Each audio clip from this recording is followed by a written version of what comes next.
Morning, welcome back to JK Traders. तो आज है 13 अप्रैल, मंडे। आज के मार्केट का सपोर्ट, रेसिस्टेंस और ट्रेंड के बारे में मैं आपको एक्नॉलेज करना चाहूँगा। साथों साथ ये हफ्ते हमारे सामने कौन से इंपॉर्टेंट डेटा है उसके बारे में भी। ये हफ्ते इन्फ्लेशन के नंबर्स है ट्यूसडे को, यानी कल 6 बजे कोर पीपीआई नंबर्स और यूएस की तरफ से पीपीआई नंबर्स है, इन्फ्लेशन नंबर्स है ये। वेनेसडे एमटी, थर्सडे को unemployment claim, Fed manufacturing index के नंबर्स है। फ्राइडे एमटी और मंडे भी एमटी। इन्फ्लेशन नंबर्स है कल, और बाकी कोई इम्पोर्टेंट डेटा ये हफ्ते है नहीं।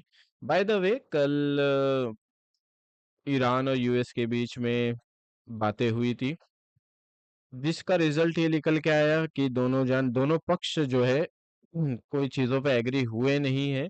कुछ बातों पे एग्री हुए हैं, बट ये 2 हफ्ते का जो केस फायर है, तो मोस्टली सब ये एनालाइज लगा रहे हैं कि 2 हफ्ते बाद फिर से वॉर जो है वो स्टार्ट हो जाएगा, क्योंकि बातें जो है वो किसी एक चीज पर आके रुकी नहीं है। दोनों जन जो है एक दूसरे की बातों पे एग्री नहीं है।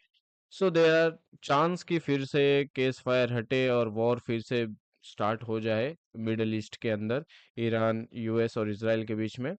ये न्यूज़ जो है कल हमारे सामने आई थी, दैट्स वाई मार्केट के अंदर हमें जो है फिर से एक अच्छी खासी क्रैक दिखी। और क्रैक ओपनिंग आप कह सकते हो 750 से मार्केट डायरेक्ट 650 45, यानी 100-110 डॉलर की हमें सेलिंग दिखी मार्केट के अंदर।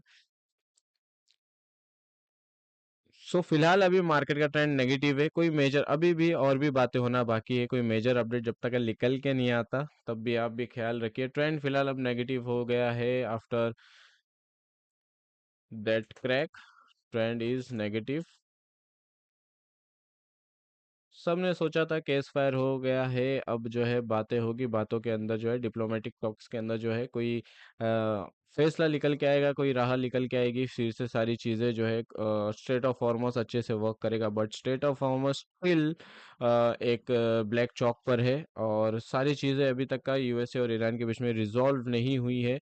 जब तक का कोई कंफर्मेशन रिजोल्यूशन दोनों के बीच में निकल के नहीं आता, मार्केट के अंदर इस तरीके से वॉलेटिलिटी बरकरार रहेगी। जैसे ही कोई कंफर्म दोनों के बीच में केस फायर के बाद विद युद्ध जो है रुकने जैसी सारी चीजें कंफर्म निकल के आती है, तो मार्केट के लिए ये चीज पॉजिटिव होगी। आपने ही देखा है कि कल की मीटिंग जो है नाकाम रही, तो जिसकी वजह से गोल्ड के अंदर जो है हमें एक अच्छी खासी सेलिंग नजर आई है मंडे को।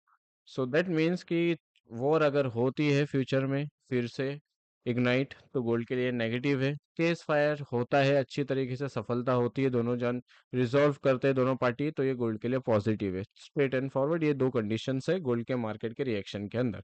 फिलहाल अभी ट्रेंड नेगेटिव है, कॉज ऑफ कल के केस फायर की डिटेल जो हमारे सामने आई थी उसकी वजह से, और ट्रेंड नेगेटिव है। रेसिस्टेंस जो होगा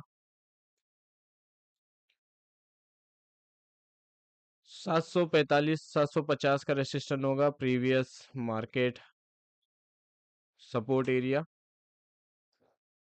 सपोर्ट क्या होगा, सपोर्ट मार्केट ने जितना लो बनाया 642, 4642। गाइस, ये रहा आपके सामने सपोर्ट और रेसिस्टेंस। मिलते हैं 7:30 लाइव स्ट्रीमिंग पर, तब तक have a good day and take care.